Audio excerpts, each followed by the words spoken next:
আমাদের বাংলাদেশে সাম্প্রদায়িক সম্প্রীতি আছে না নাই? আগমন কাল থেকে আমরা মুসলিম, হিন্দু, বৌদ্ধ, খ্রিস্টান, পাহাড়ি, গ্রিক, মুসলিম মিলেমিশে একাকার, আমরা সবাই মিলে বাংলাদেশ। আওয়াজ করে বলা ঠিক কিনা? আমাদের পারস্পরিক সম্প্রীতি, ভালোবাসা, সৌহার্দ্যপূর্ণ আচরণ, বোঝাপড়া এটা বেশ মজবুত, বেশ মজবুত। তবে মাঝে মাঝে আমাদের এই সম্প্রীতির ভেতরে অনেকে ফাটল ধরাতে চায়। আমরা যে সুখে আছি, শান্তিতে আছি, এটা অনেক ভালো লাগে না, ঠিক কিনা বলেন? আমাদের মধ্যে সাম্প্রদায়িক সম্প্রীতি, সৌহার্দ্যপূর্ণ আচরণ, ভালোবাসা এটা আগমন কাল করে আছে। তার প্রমাণ আমরা তাফসীরের মাহফিলের আয়োজন করলে আমাদের হিন্দু ভাইরা ডিসকাস করেন, ঠিক কিনা? এবং আমি যদি বলি হাত তোলেন, হিন্দু ধর্মের কারা কারা এসেছেন, কত শত কত হাজার যে হাত উঠবে, আপনি অবাক হয়ে যাবেন। আমি চাচ্ছি না হাত উঠাতে। কল্যাণে সর্বশেষ যে আমি প্রোগ্রাম করে গেলাম, সেখানে কয়েকশো হিন্দু ভাই আসছে আমাদের আলোচনা শুনতে, আলহামদুলিল্লাহ। অনেক বৌদ্ধরা আসে, অনেক খ্রিস্টানরা আসে।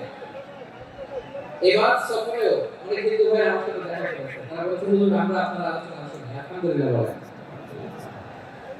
So it's our responsibility to present our religion to our non-Muslim brothers and sisters.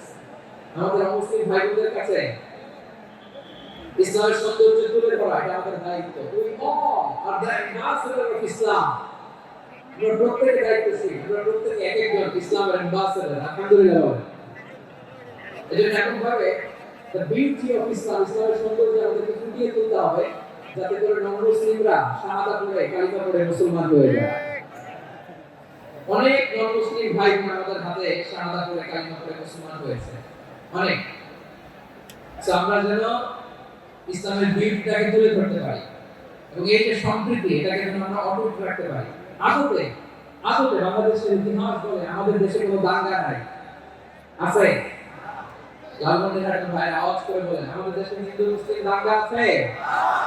আমরা ভাই ভাই, আওয়াজ করে বলুন তো, আমরা কি ভাই ভাই? কিন্তু কিছু দুষ্ট লোক আছে, তারা আমাদের সম্পর্কের মধ্যে ফাটল ধরাতে চায়, ঠিক কিনা বলেন? মাঝে মাঝে ঝগড়া লাগাতে চায়। দেখবেন কত পত্রিকা দেখা যায় ধর্মীয় উপাসনালয়গুলোতে হামলা চালানো হয়, এগুলো রাজনৈতিক উদ্দেশ্য প্রণোদিত, এগুলোর সাথে ইসলামের কোনো সম্পর্ক নাই। এই দুর্বৃত্তদের ব্যাপারে আমাদের সাবধান থাকতে হবে। আমরা সবসময় ঐক্যবদ্ধ, ইউনাইটেড, আমরা ইউনাইটেড থাকি। এই সমস্ত দুর্বৃত্তদের কালো হাত ভেঙে দিতে আমাদের 1 ঘন্টা লাগবে, ঠিক আছে? আমরা